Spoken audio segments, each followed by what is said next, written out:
Again,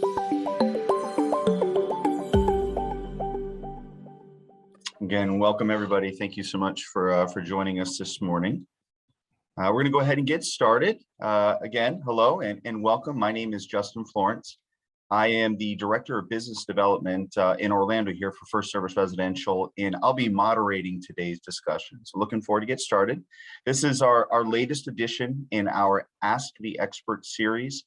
Today we'll be discussing the current state of the insurance market and ways that condo and community associations can navigate the rising insurance costs. We'll also chat a bit about the recent insurance legislation from Florida's special legislative session.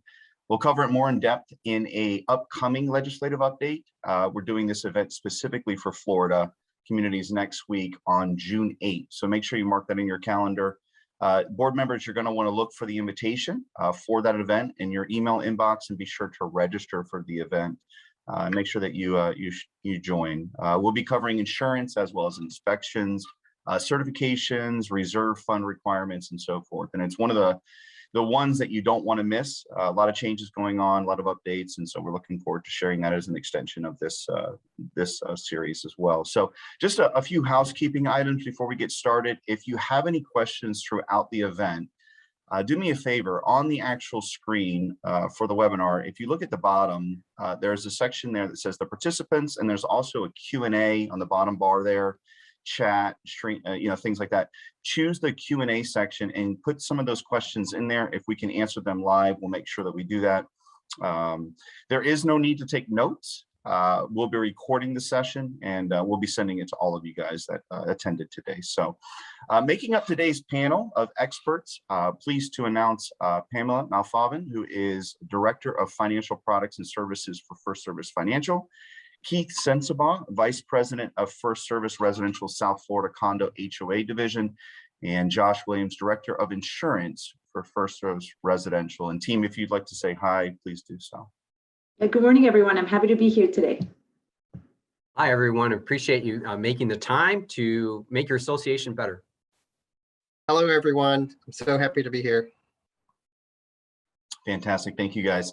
So look, as we all know, insurance costs are rising. Budgeting for higher insurance premiums really has become increasingly challenging for associations. And so today our panel is going to discuss a couple of key items. And one of those is factors for driving insurance premium increases. Additionally, we'll be discussing budgeting for insurance renewals, setting expectations for the bidding process, and ongoing legislative efforts. And so we're going to get started here. And Pam, I'm going to start with you. Can you do me a favor?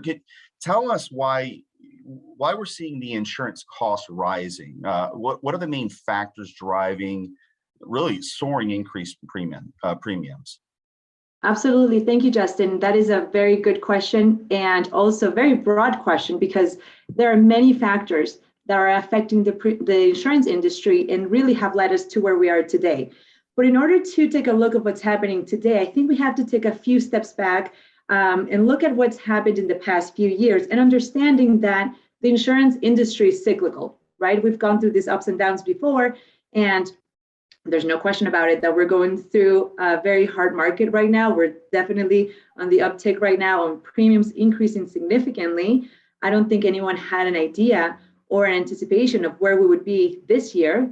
Like I said, going back to 2000, I would say 15, 16, that's when we started seeing a very soft market.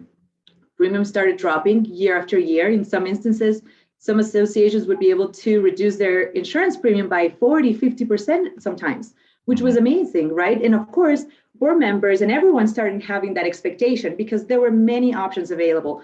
There were a lot of carriers in the marketplace. There was a lot of competition. So it was a great time to shop for insurance at that time. Now, after 2017, when we were hit with Hurricane Irma, that's when we started to see a shift in the market. It didn't take effect right away. It actually took, I would say, a couple of years to see a bigger change. But I can just tell you in 2021, that just last year, that turned out to be the second costliest year for the insurance industry after 2017. There were over $169 billion in total losses just in 2021, which is a figure that's 95% above the annual 21st century average of $86 billion. So That, of course, puts things in perspective of how much the insurance industry has been hit in the past. Of course, with that being said, that affected the reinsurance costs. So reinsurance basically is the insurance that insurance companies purchase to basically protect themselves. So that's what we called reinsurance. And these are global carriers that we're dealing with. So when we're talking about, well, we haven't really been hit significantly here in Florida. I understand that even in Georgia, right? We have a few states here that are attending the webinar. But these are global carriers that are being impacted by, the wildfires in California, also in Australia, same with earthquakes in Mexico. So all of these global catastrophes have really affected those global carriers. And of course, their costs have gone up. And ultimately, the insurance carriers that we're dealing with here have had to increase their rates. That's just part of it. Another part of it that's very important to understand is the supply versus demand. Right now, we're dealing with a very, very limited marketplace. What that means is that, like I said before, we had a number of carriers that were available to quote a building in the past. Now there may be one or two options, if so, right? Sometimes we're dealing with just one carrier that can offer insurance quotes, or maybe a combination of carriers in a layer program. So part of it had to do with carriers fully exiting the market. They realized that, it wasn't profitable for them to do business in Florida. It had to do with some of the litigation that we saw here, the loss ratio that they were dealing with, meaning the carriers were actually paying more in losses than what they were collecting in premiums.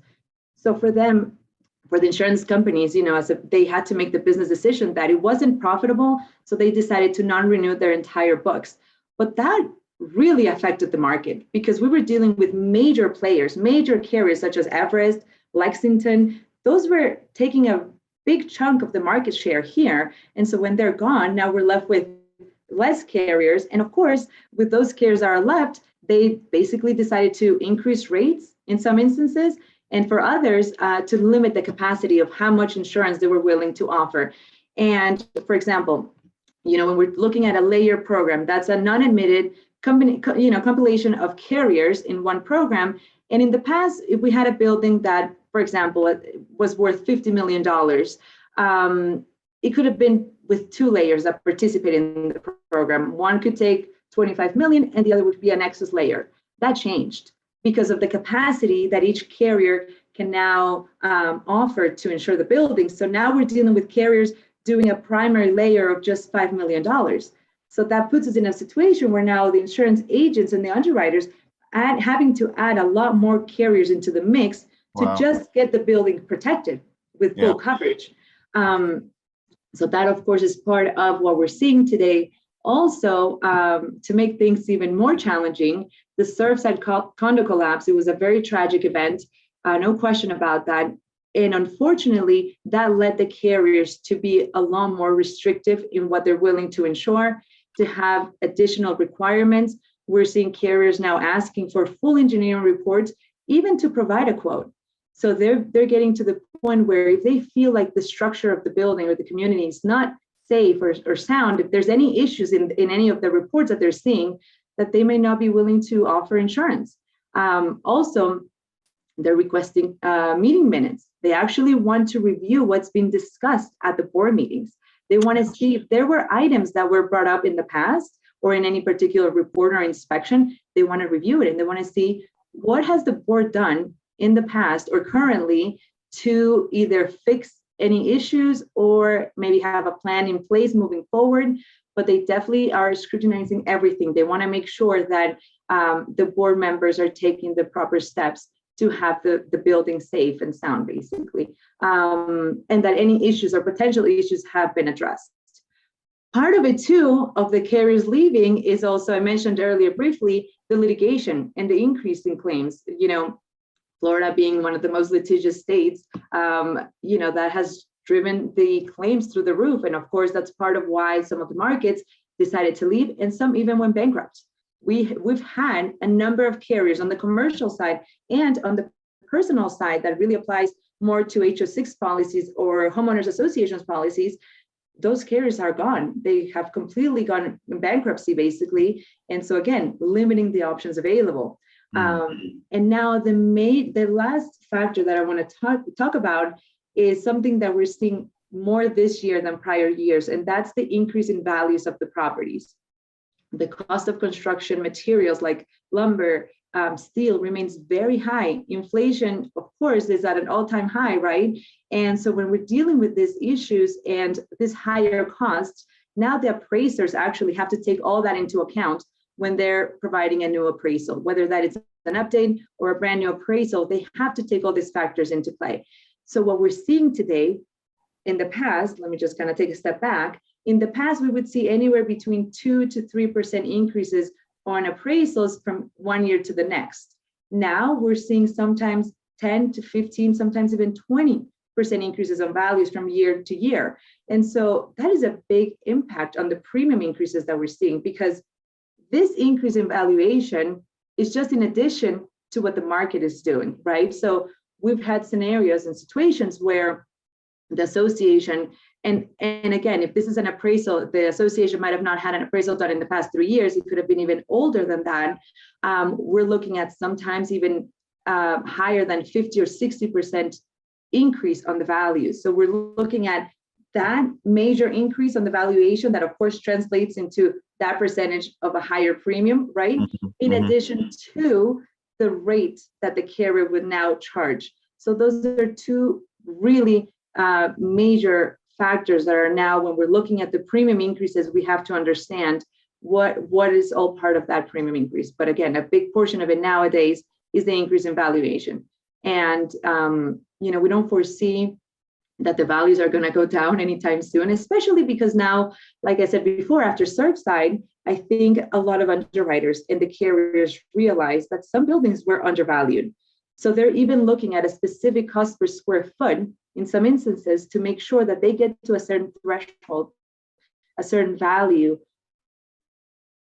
before they're even comfortable providing insurance. So that's very important, because even if you had an appraisal, the association might have been getting their updates, right, every 3 years. Everyone is in compliance with Florida statute. Everything is great. But that doesn't mean that the carrier is going to be comfortable with that valuation. So again, just something else to think about.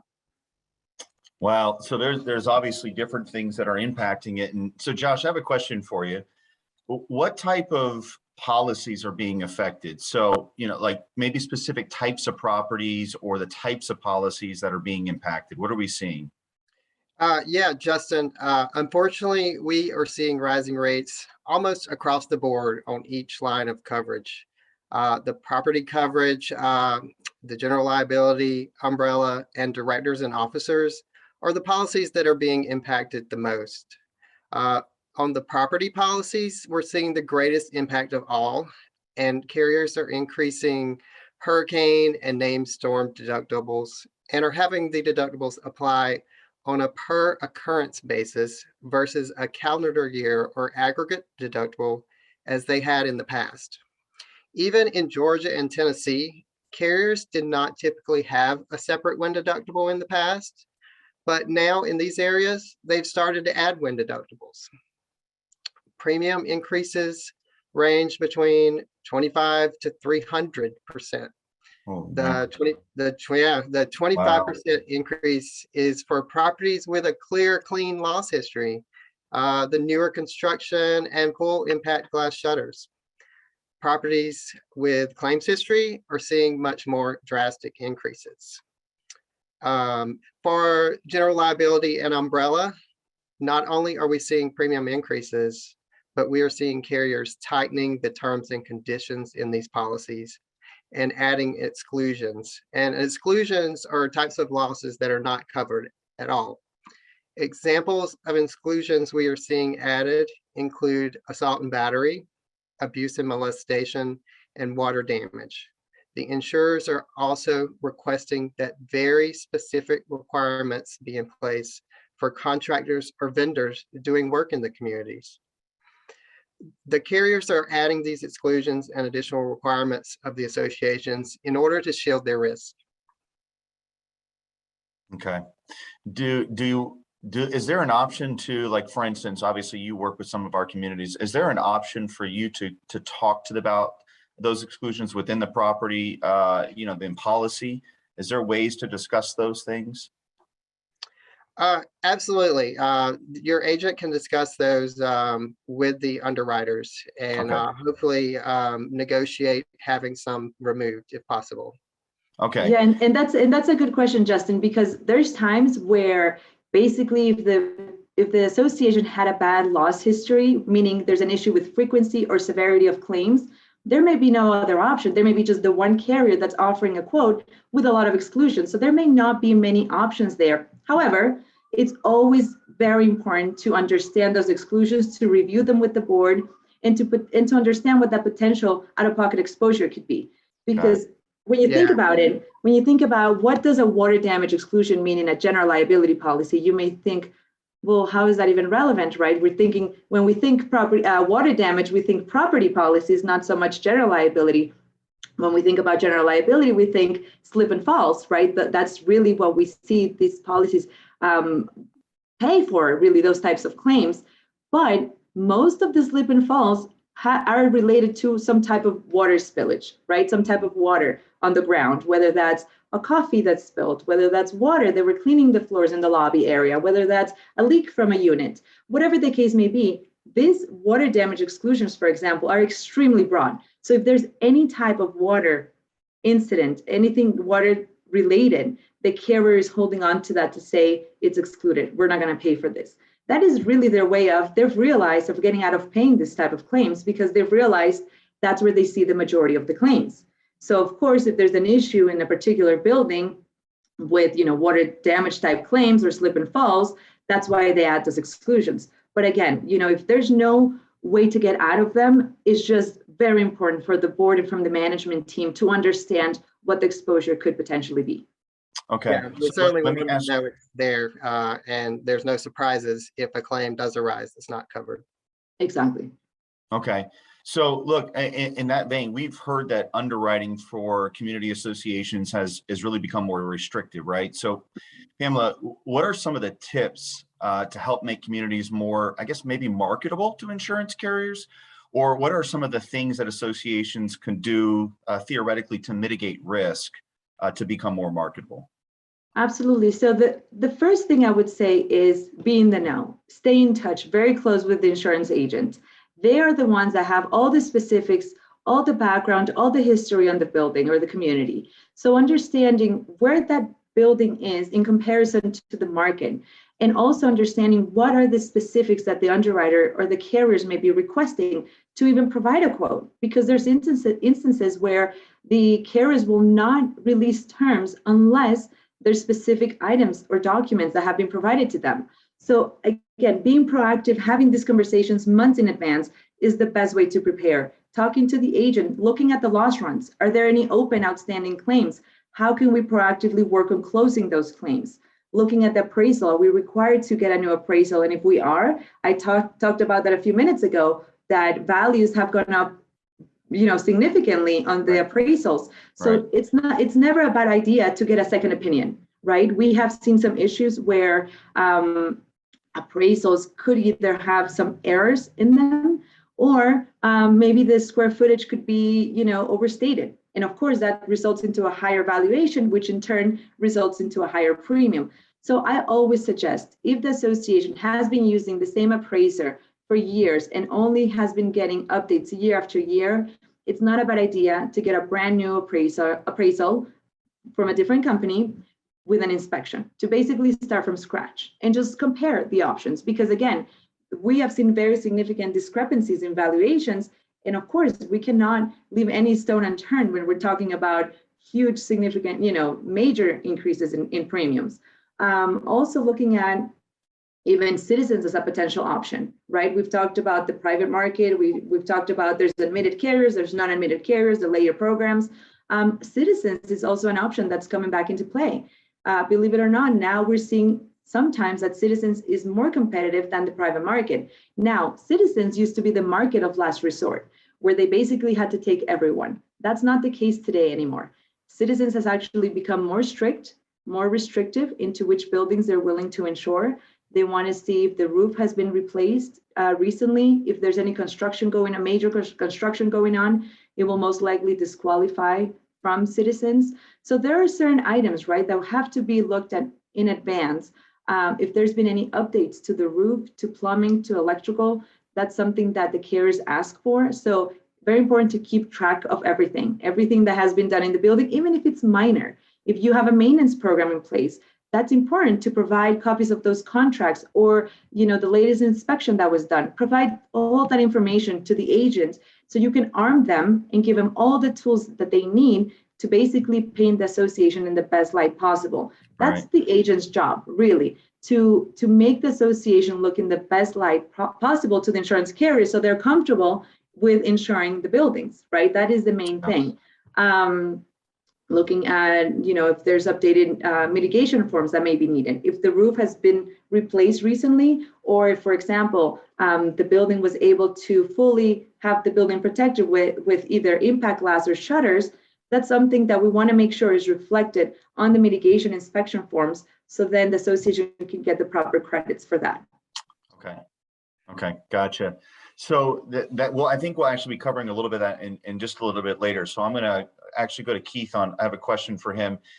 Keith, when you're assisting boards and associations in the market that you cover and your team, when you're advising them, what are you saying to them when they're considering changing their agent or maybe the carrier in hopes of negotiating a better deal?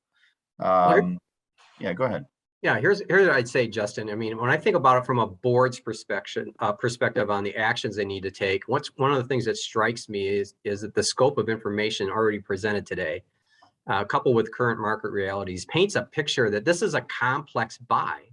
And it's also a large business decision for the associations. In fact, it commonly represents a top 2 or 3 budget line item that board is responsible to plan for, right? To plan for.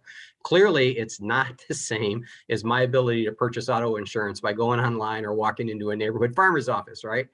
And the challenge for boards is often to not only have an understanding, assemble the information, have an understanding of it, but it's also to explain or assure unit owners of their due diligence in the decision because it affects their pocketbook. Does that make sense? So when I start thinking from a board perspective, I try to boil down all these bits of information. So let's start here. Since it's a major budget item, I recommend that the process of acquiring and understanding information begins at, you guessed it, budget time, right? When you're developing the budget, which commonly starts in July and culminates in final decisions or votes in later October, that's when you get going on it. It may seem a ways out from your policy renewal, but honestly, much of the information exists that will help in understanding specifically some of what you've already heard. So let's boil it down. I'm a board member and I'm not an insurance expert. I've heard all this stuff. I'm saying to you, when you develop your budget, A, find out about the carriers in the marketplace, which have dwindled. We heard that today. Find out who's writing the business. B, find out what the capacity is of those carriers for the overall market. That's the money, the capitalization that exists to underwrite the risk.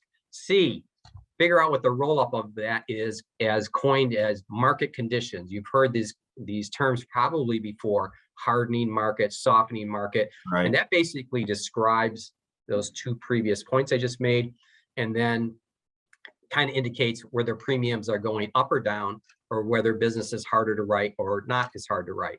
So that's a boil up. And then D, make sure that you understand which agents in your area specialize in condo and HOA insurance. So if I give you that framework as a board, not being an expert in the matter, but saying, how do I assimilate all this?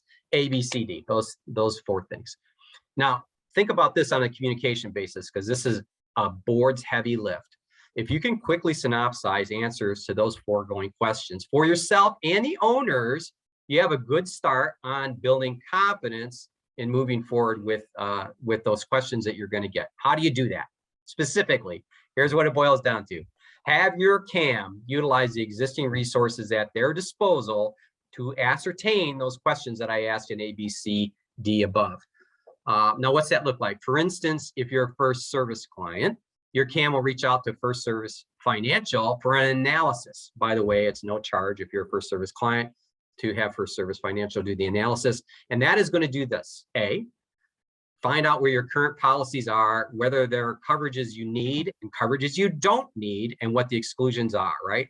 The state of those policies as to the limits and exclusions, and the deductibles, or the word is retention in commercial insurance speak.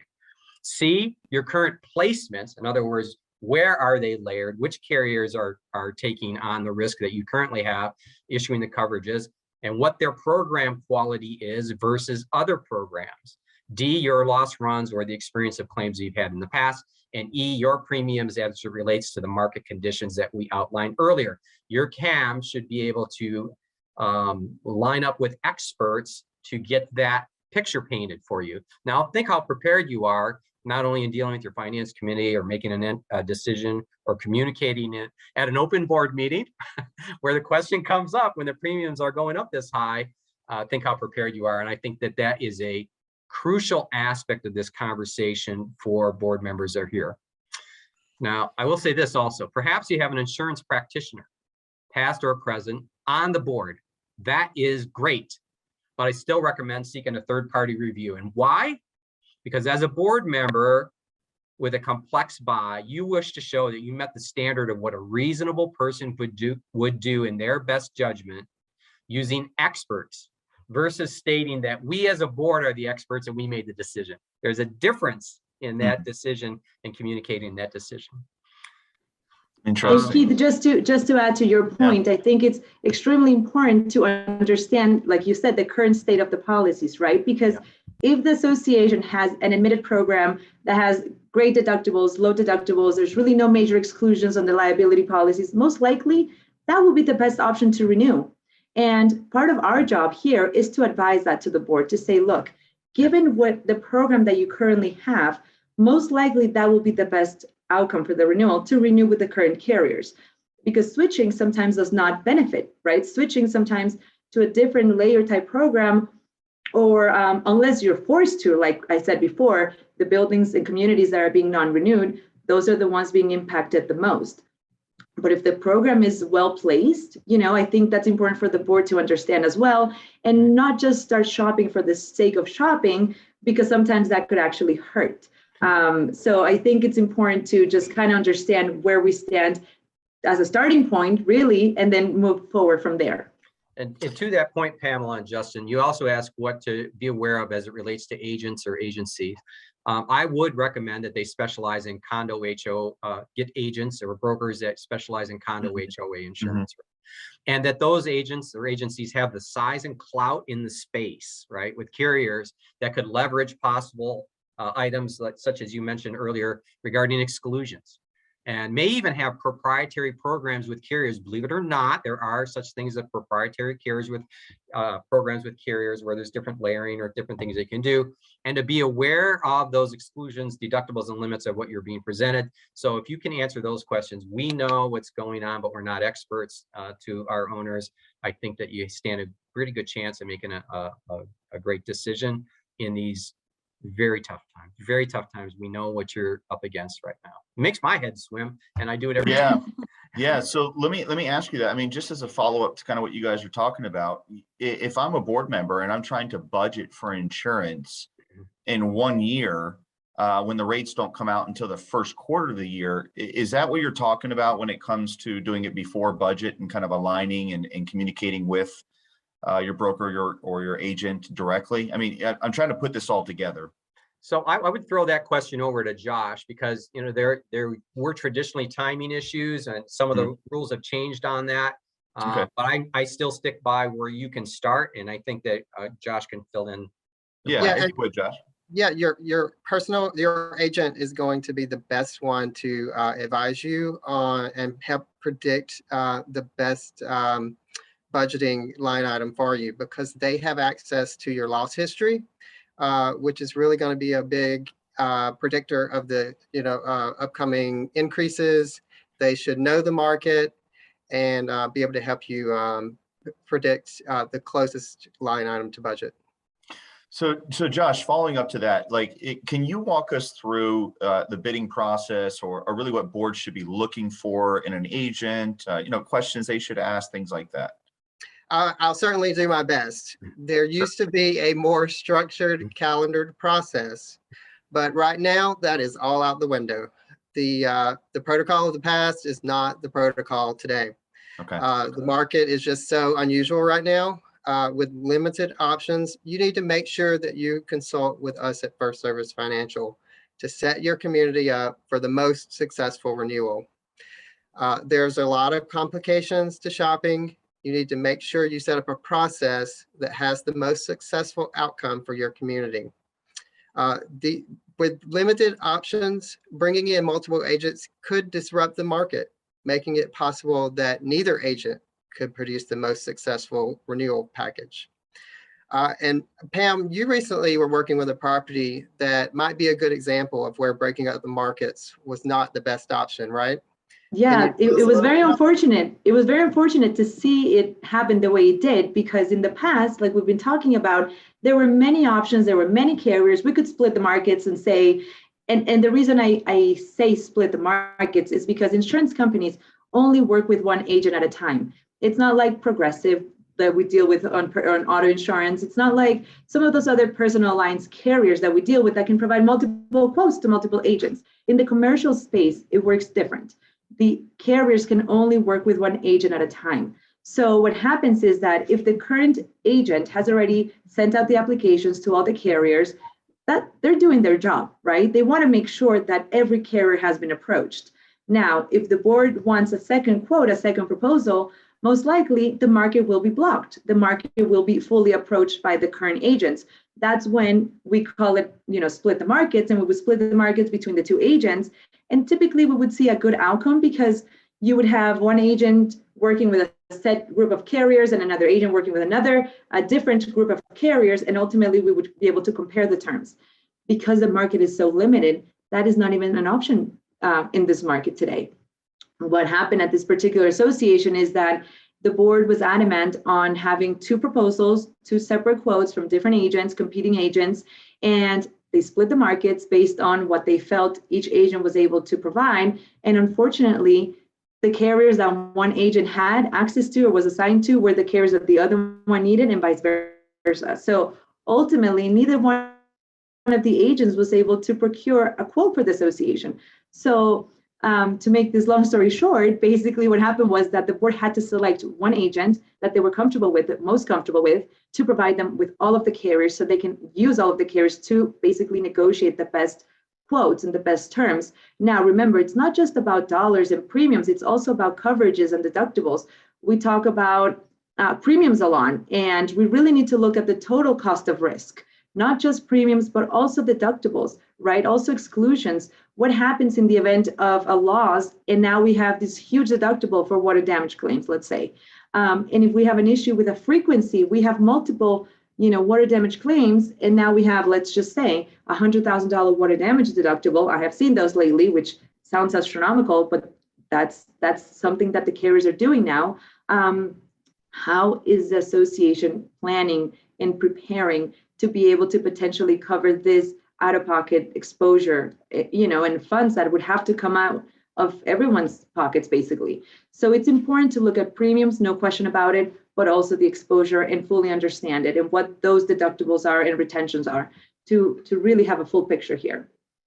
Yeah, thank you, Pam. And that being said, there are still opportunities out there when it will be good to split the markets and try to obtain multiple quotes.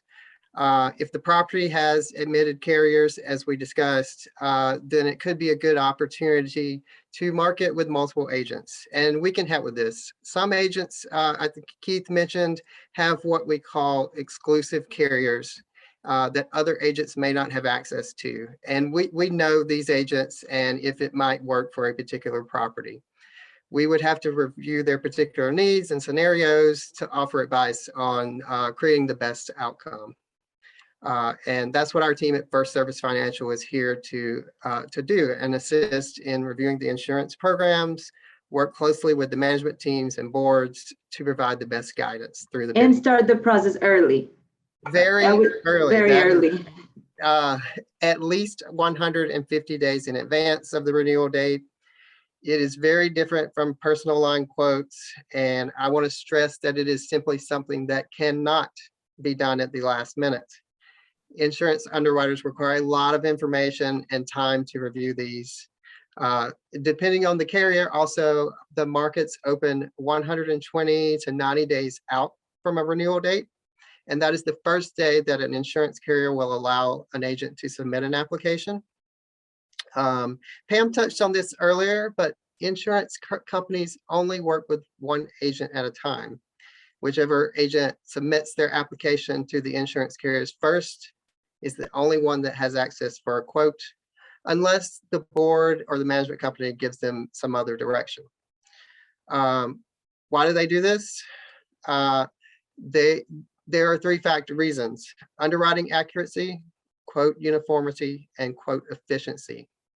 These three factors are critical to insurance companies in determining whether to insure a risk. Because history has shown that multiple insurance application requests from multiple agents on the same risk creates chaos. In the past, insurance companies would receive various underwriting differences from each application request, and it made it nearly impossible to accurately quote a risk. So they came out with this one insurance company, one insurance agent rule. Also, again, I want to stress, it is highly important to prepare everyone involved in the decision-making process and keep an open communication. Insurance carriers are waiting later to release quotes, and last-minute decisions will likely have to be made. Yes, I wanted to touch on that, Josh. I'm glad you brought it up because in the past, the expectation was that quotes would be released anywhere between 2 to 3 weeks in advance. And even with that, some board members were still not too happy with still feeling like it was too close to the deadline. However, insurance quotes are only valid for 30 days. So we know we're not going to see them prior to that. Now, because of the way the market is and so the limitations that we're dealing with, they are taking much longer. Also, if anyone went through May 31st renewals or June 1st, which we just went through them now, you'll know that the agents were really behind because it wasn't really the agent's fault. It really was that the carriers were truly behind because of the amount of submissions and renewals that happened in this particular month, in this particular date, actually, May 31st.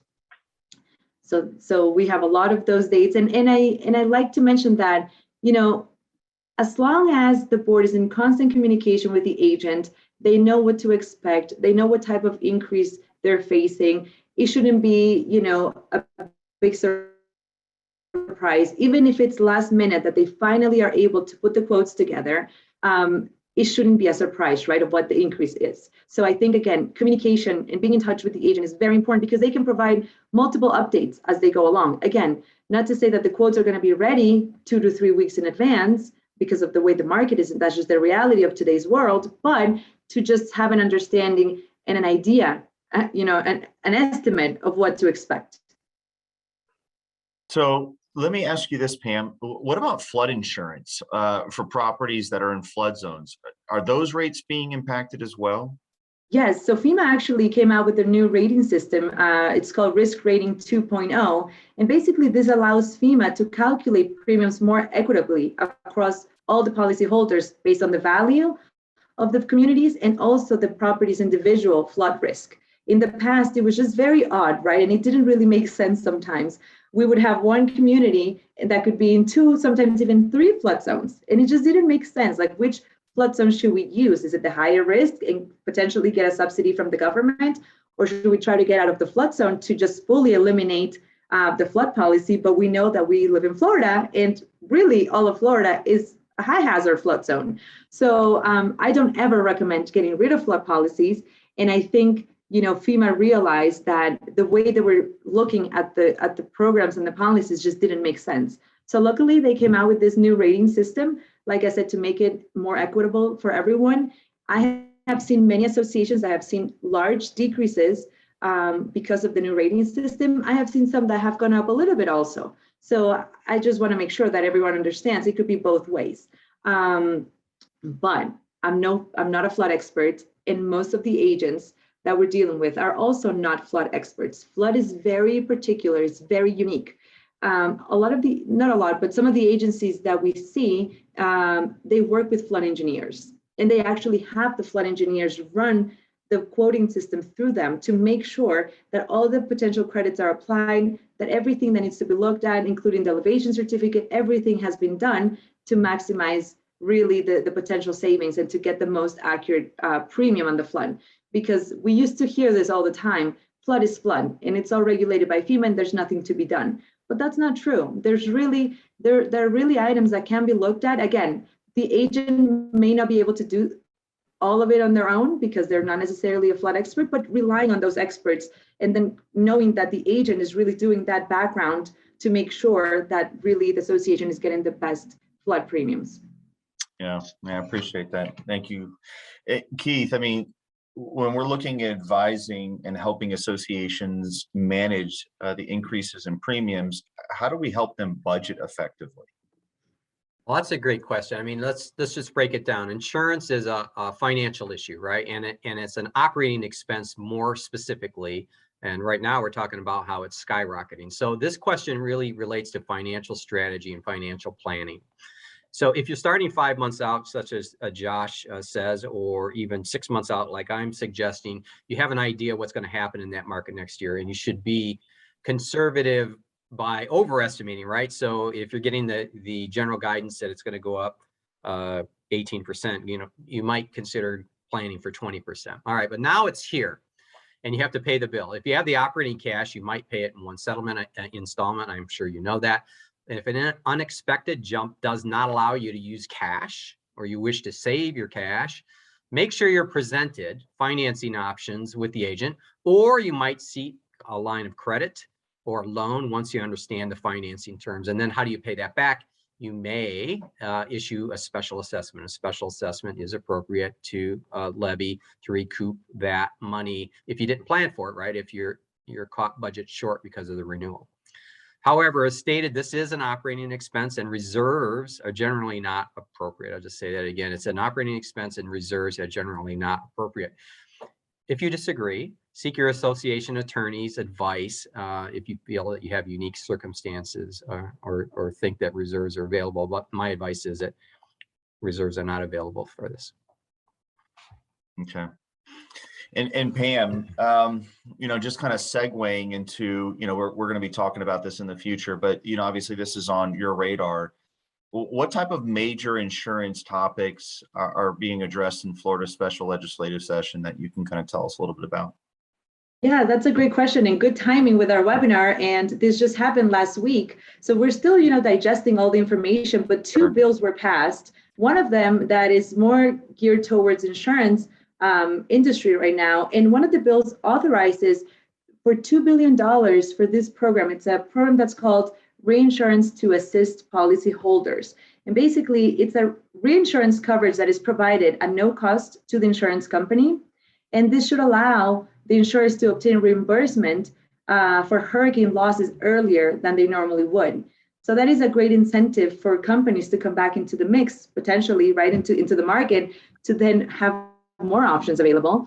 It also limits the litigation costs and exposure to drive premium reductions in a more robust market. Part of it that's very important too to look at and to understand is that residential buildings of 3 stories or higher will now require structural inspections. This is statewide, 30 years after construction. So that's important. And then every 10 years after that. Part of it too that's important, going back to Keith's point, is that association are not going to be able to waive reserves moving forward. I think it starts in 2024, December 1st, 2024. But, this just came after Surfside, where they realized, some associations are not fully funded. Some don't even fund for reserves. So I think they realize this is very important for community associations to fully fund reserves and to make sure that any potential items that have to be addressed in the community to make it better have to be addressed. Yeah.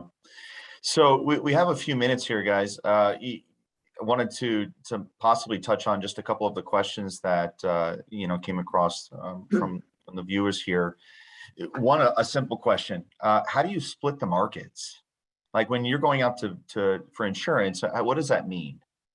Yeah, so I mentioned a little bit about this before, and splitting the markets, like I said before, was an option that could be done because there were many carriers, there were many options available. So it was, we had 10 carriers available, we could get 5 to one agent, 5 to the other agent. Now, because the market is so limited, we may only have 3 options, 2 options, sometimes even 1 option. That is not really the case anymore, especially for older buildings that or buildings with very high values, that's when you need multiple layers. Before, like I said, sometimes a program could be comprised of 2 to 3 carriers, 2 layers, 2 to 3 layers. Now, some carriers even have 12 to 15 layers. Oh my So goodness. imagine if you need 15 carriers to put the program together to provide full coverage, how could you just take some away? If you start taking those away, then ultimately you can now get the full coverage, the full building covered. Yeah. So we're not really suggesting doing that, because really could do a disservice to the association at this point. Unless we've reviewed it in advance, we can determine which markets could be split, between brokers. Maybe if some agent doesn't have access to a particular carrier, it could be done that way. But otherwise, we have to be very careful in what the association does to get competitive bids. Okay. Yeah, it still works in some of the areas that I'm working with in mid-Georgia, where there's no coast in many miles. And you simply designate which carriers particular agents can use. I gotcha. Okay. So real quick, Pamela, we were talking about flood. Does FEMA offer discounts for flood insurance to condos? FEMA does offer discounts, yes. And it has to do, you typically will see the policy and it will show sometimes the discounts, right? But this is, again, I'm not a flood expert. This is something that has to be rated through the system. All of the information with the specifics of the elevation of the building, that's all part of the elevation certificate. That is all now ran through the new rating system, and ultimately you'll see the discounts. But if the association, if the community is in a high hazard zone, that's when some of the credits would apply. Okay, gotcha. Keith, we were talking about special assessment. So we have a question here that would it be acceptable to do a one-time payment special assessment without going to a financial institution? Sure, Justin. The board determines the terms of special assessment payback, right? Whether they split it up in 2 or 3 a month, that goes for any special assessment. If they wanted to do a one-time special assessment, they certainly could. Okay. And Josh, maybe you can answer this, or Pamela, but depending on when renewal dates are, right, for these policies, are carriers getting maxed out on total insurable value the later they get in, that it gets to the year? Does that make sense, what I'm asking? Yeah, so the capacity is basically a certain amount of insurance that they can deploy to insure the building. So there are capacity issues right now that we're dealing with, especially like I mentioned, we have a lot of renewals happening in May throughout the month of May, but a lot of them are May 31st, June 1st. Really, most of them are May 31st because that's right before the beginning of hurricane season. What happened in the past was that insurance, when there was a lot of options and competition, some of the agents and the carriers got creative and they started offering what's called an extended term policy. Some of these policies would run for 15 months, sometimes even 18 months, depending on the effective date. And what they would do is extend the policy during the extra non-hurricane season months, really all the way up to May 31st, right? And take advantage of a much lower rate during those months to basically maximize the savings at the time. So that's why now we have so many May renewals, and there are capacity issues with the carriers because they know a bulk of their book renews at the same time. So no question that there are issues with that. Now, of course, if the renewal is during hurricane season months, it's always best to try to get the effective date for property policies, at least outside of hurricane season. In the past, like I said, there was an option to cancel, rewrite the policies if the premiums made sense, if there's no cancellation penalties, but all of that has to be looked at. Nowadays, with the rates going up, sometimes it just doesn't make financial sense to cancel the policy, re-rate it at a higher rate, right? So sometimes it just makes sense to keep the current effective. So it's definitely something to look at, to explore, just to see what kind of options are available out there. Okay. So just to kind of move us along, just from a timing perspective here, can you guys, can you inform us a little bit about the new roof guidelines that you're hearing about and that we're seeing in the new bill that's coming from legislation? Yeah, this is major. I was very surprised to see that this was included. Basically, insurance companies may not refuse to write or renew policies on homes with roofs that are less than 15 years old solely because of the roof's age. That's something that we saw many times. in this market right now, where if the building had an older roof, the association, the carriers basically would hold on to that and say, it doesn't qualify for our guidelines, we cannot insure the building. Now, for roofs that are at least 15 years old, insurers must allow homeowners to have a roof inspection before requesting a full replacement of the roof. So that's also a good option, right? Instead of just basically mandating that they have to replace the roof, they're allowing for inspections prior to that. And basically, they may not refuse to write or renew an insurance policy because of the roof's age if the inspection shows, of course, now that there's an inspection done, that the roof has 5 years or more of the useful life. So also something to take into account, right? If it has still more than 5 years, they cannot refuse to write or renew that property. They were doing that also, but now we know that with the new bill, that should limit the options of carriers really declining to underwrite the risk because of the roof. Okay. Josh, last question here.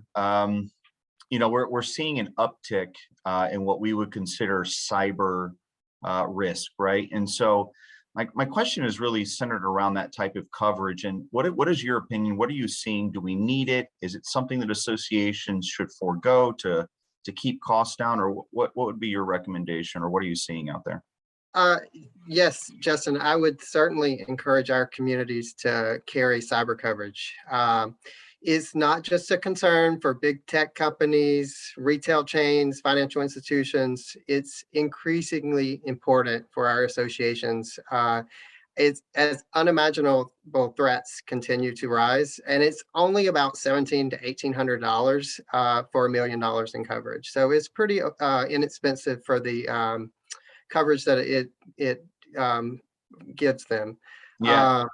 Yeah. And I'll tell an interesting, recently we had a building and a lot of our condominiums are installing these smart systems everywhere that are great and wonderful features, but they're connected to the internet. And recently one of our not necessarily one of our buildings, but a condominium building with a smart elevator system, a hacker held the elevators for ransom and did not release them until a ransom was paid. Wow. And this is a very unusual situation, but it's something that cyber coverage would kick in and take care of. So we're seeing a lot of situations, if you will, that falls underneath that coverage. And based on the actual amount that it costs for the policy, the recommendation is that coverage should be there. Is that fair to assume? That's what we're coming to? Definitely. And it covers not just ransom, as I mentioned, but all sorts of cyber incidents, data breaches, theft, system hacking, and it provides resources to respond to these breaches of personal information, which our condominium associations do store. They store bank account numbers, social security numbers, Sure. driver's license, and they're communicating with board members who use their personal devices, such as their smartphones, their laptops. Okay. Yeah, I appreciate that. We see that obviously in the market with our clients, and so I was just curious what your take on that was. But look, guys, we're going to be finishing up here, and so we definitely want to say thank you for joining us today. Panel, thank you so much for being here and for sharing your expertise and just what you're seeing out there. As a reminder, for our next Wednesday event, we'll be covering some of the legislative issues that are obviously impacting insurance and communities. But this is at 11 a.m. June 8th, so next Wednesday. We are looking to learn more about the new condominium safety and property insurance reform laws and really how they're going to impact Florida associations. So you'll receive an invitation within the next day or two. Information will also be available on our website at www.fsresidential.com. This has been a great discussion on a topic really that's impacting every association and really every homeowner. Thank you, Pam, Keith, Josh, for sharing your expertise with us, like I said. And to our attendees, thank you for joining us. We hope you found the information helpful. Although we weren't able to get to every question, we look to answer some of those that might be left over. And we do hope that you will find ways to take what you've learned today and put it into use at your community. If you need to speak with us, please let us know, and our team is available. But thank you guys so much. And again, have a fantastic day. Thank you, Bye, everyone. Bye-bye. Bye.